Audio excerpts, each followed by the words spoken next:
What's up, everybody? It's your boy TTG here, and we're back with another video today. First of all, Merry Christmas. I hope everybody got everything they deserved. I hope everybody spent time with their family. I hope it brought you joy. But don't forget the reason we celebrate Christmas, and that's our Lord and Savior, Jesus Christ. Thank you to him. Thank you to all my subscribers. Thank you to all the people that are watching this video. Today, we're going to jump into a little bit different video. We're going to be talking about some of these transfer portal quarterbacks. Some have already found a home, and I'm talking about the price tag that a transfer quarterback brings in today's college football. And some of them haven't even hit the portal yet. There's some speculation out there that they may hit the portal. There's another quarterback we're going to be talking about that has found a home. No figure has come out, but it's just confusing as to why he chose where he did. So without further ado, let's get right into the video. All right, we're going to start with Penn State transfer quarterback Bo Pribula. So the guy, he didn't play a whole lot at Penn State. Obviously, he's behind Drew Aller. Drew Aller announces he's coming back. It makes sense, in my opinion, that this kid hits the portal. He can probably go play somewhere, immediately, expeditiously. He can go play somewhere. He chooses Missouri. I think that's a pretty good landing spot for him. I don't think they have anybody on the roster that's going to, put up a decent challenge for him to be the starting quarterback. So I have no problem with him where he chose to go. I have a problem with the price tag attached. So this kid signed, from everything I can figure out, a 1-year, $1.5 million NIL deal. Now, there's only one problem I have with that. The kid hasn't played hardly at all in college football. His freshman year was 2023. He hasn't played almost at all. That's the problem. His freshman year, 2023, he played in 11 games apparently. 56 attempts and 329 yards rushing, 6 touchdowns. I don't think Penn State believes he can throw the ball. So I'm not sure why Missouri will pay him $1.5 million. That's what I'm trying to figure out. 2024 is rushing stats. Plays in 13 games, 38 rushes, 242 yards, 6.4 yards per attempt, 4 touchdowns. Passing the ball in 2023, 11 of 21, 149 yards, 4 touchdowns. No interceptions. 2024, this year, 26 of 35, 5 touchdowns, 1 pick. The stats aren't there. Where we get, who sets the precedent that these kids are going to be making $1.5 million? That's all I'm trying to figure out. And is it a good move for Missouri? I don't know what the going rate for a quarterback is. I know some of these quarterbacks are probably going to make a lot of money. We're going to talk about that in a minute. Some of these quarterbacks are making an incredible amount of money. Maybe $1.5 million is a steal. Maybe that's the only way they could get him, and they saw tape and they really believed in him. And he may be the next big thing at Missouri.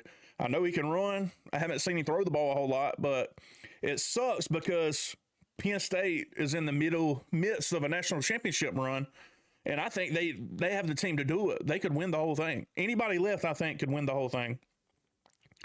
And we have a kid transferring out. It's insane to me what the transfer portal has done to college football. But, Okay, that's Bo Pribula. $1.5 million NIL package. Congrats to you for getting the bag. I'm not mad at the kid, not mad at the program. I'm just confused. Moving on, this kid got paid. And this kid has played a lot more and maybe more deserving. Darian Mensah, the starting quarterback from Tulane. Thank you for sitting out the bowl game. I think you helped Florida win the game, obviously. The Florida defense played good, but Tulane's offense didn't look bad. Regardless, this guy is set to make $8 million in 2 years, $4 million a year. So what I can find on him, his stats, he played 1 year at Tulane, 13 games. I think he was the starter all year. 65% completion percentage, not bad. 22 picks, 6 touchdowns. 22 touchdowns, 6 picks. I had that reversed, sorry. He averages what? Yards gained per game. He averages 210 yards per game. Not bad. But is he worth $4 million a year? What is the going rate for a quarterback in the transfer portal right now? I know this is one of the better ones in the portal. This is one of the better ones that was in the portal, along with the Washington State kid. According to the experts, I'm no expert. But these kids are making buku money. And where did he transfer to Duke, correct? Yeah, Duke. So Manny Diaz gets his quarterback. It's crazy that Duke has these kind of funds to spend on football. I'm just going to keep it honest. When you think of Duke, I think basketball school, obviously. Now, recently with Mike Elko and Manny Diaz, Manny Diaz had a pretty good year this year. But Malik Murphy transfers out. This guy comes in. I don't know. There's some stuff going on with Malik Murphy. We might cover that tomorrow, but Malik Murphy still hasn't signed with Oregon State despite being committed for a week or so. So some weird stuff's going on there. But $4 million for 2 years. $8 million for 2 years, $4 million per year. That's insane. So I don't know. Is he worth it? The stats are there, but he hasn't played like formidable competition, in my opinion. Anyway, we'll move on to the next quarterback. The next quarterback we're going to talk about is Aaron Noland, the guy that was at Ohio State this year.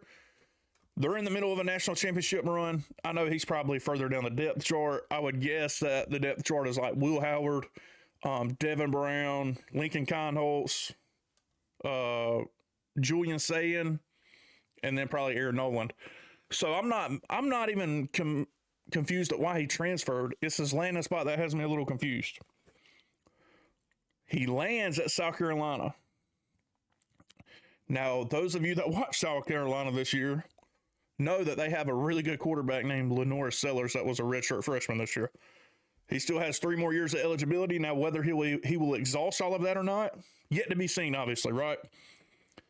But it's a possibility that this kid has just chosen to sit on the bench for 2 years. I just don't know. They may have gave him a bag. I'm not sure. I haven't seen any figures. I doubt they would spend that much money on a quarterback, considering they have Lenore Sellers. Anyway, so just confusing to me that a quarterback transfers from Ohio State, where he's probably going to be sent for 2 years, to go sit 2 years at South Carolina, when I'm pretty sure there are many institutions where he can go and play a year. And now with the Unlimited Transferability Act, that is college football, the transfer portal, you can transfer as many times as you want. Why not go to like a G5 team or a non-Power 4 school, start, get a year up under your belt, and then transfer somewhere bigger the next year?